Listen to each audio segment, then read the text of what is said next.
The Lord is my shepherd, I shall not want. He maketh me to lie down in green pastures. He leadeth me beside the still waters. He restoreth my soul. He leadeth me in the paths of righteousness for his name's sake. Yea, though I walk through the valley of the shadow of death, I will fear no evil, for thou art with me. Thy rod and thy staff, they comfort me. Thou preparest a table before me in the presence of mine enemies. Thou anointest my head with oil, my cup runneth over. Surely goodness and mercy shall follow me all the days of my life, and I will dwell in the house of the Lord forever. The Lord is my shepherd, I shall not want. The psalm opens not with argument, but with identity. It does not say merely that God provides guidance. It says, "The Lord is my shepherd." This is ontological language, language about being. The psalm is not first a prayer for things, but a declaration about reality.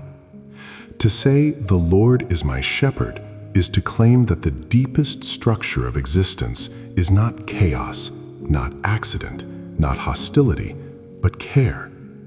Philosophically, this is radical.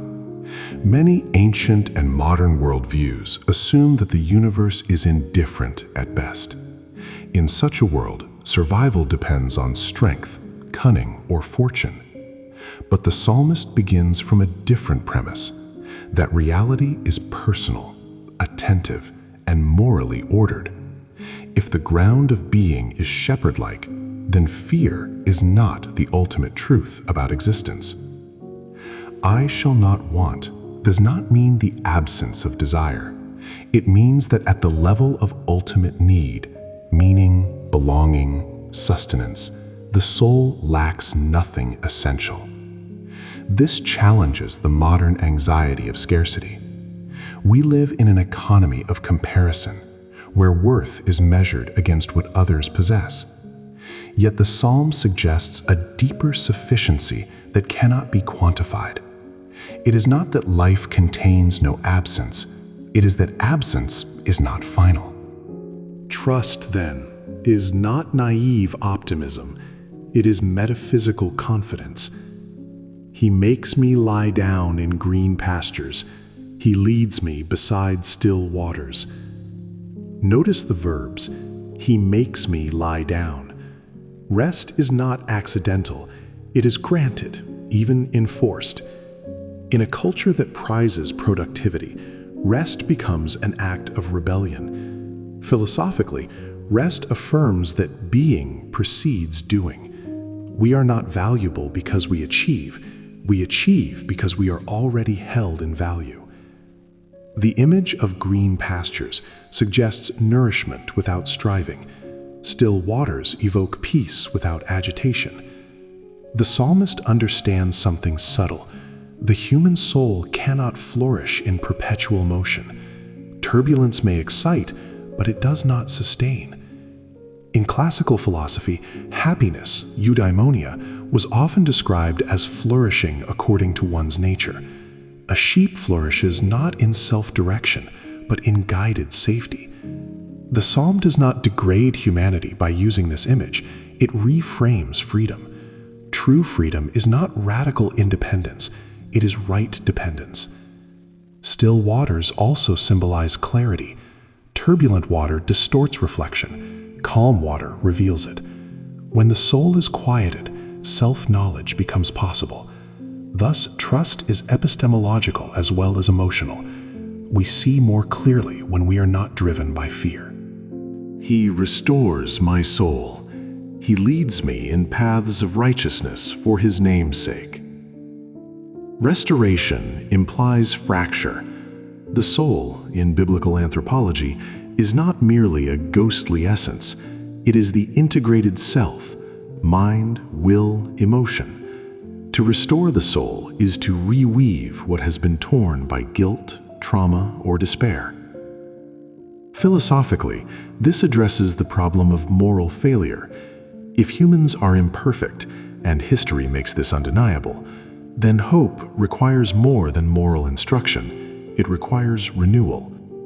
The psalm asserts that restoration is possible, not because the self is self-correcting, but because the shepherd is active. The paths of righteousness introduce ethics. Trust in God is not passive, it directs behavior. Yet the psalm adds a striking phrase, "for his name's sake."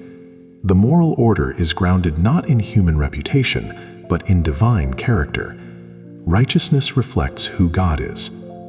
This has profound implications. Morality is not arbitrary rule-making. It is participation in the character of ultimate reality. To walk rightly is to align oneself with the grain of the universe. Thus, trust is not merely comfort, it is orientation. Even though I walk through the valley of the shadow of death, I will fear no evil, for you are with me. The psalm does not deny the valley. This is crucial. Faith that requires the absence of darkness is fragile. Instead, the psalm assumes that valleys are inevitable. The world contains suffering, injustice, decay. Death casts its shadow across every biography. Philosophers have long wrestled with mortality. From ancient Stoics to existentialists, the confrontation with death defines human consciousness. The psalm does not solve death intellectually, it transcends it relationally. The wisdom of Psalm 23 is not simplistic reassurance. It is a layered vision of reality in which care precedes chaos, companionship outlasts fear, and goodness pursues the fragile human heart.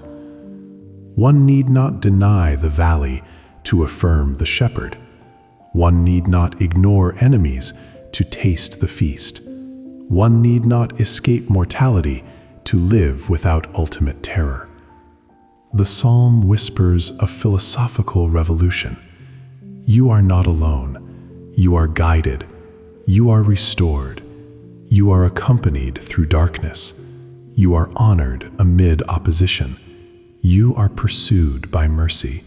You are destined for home. And therefore, you may trust.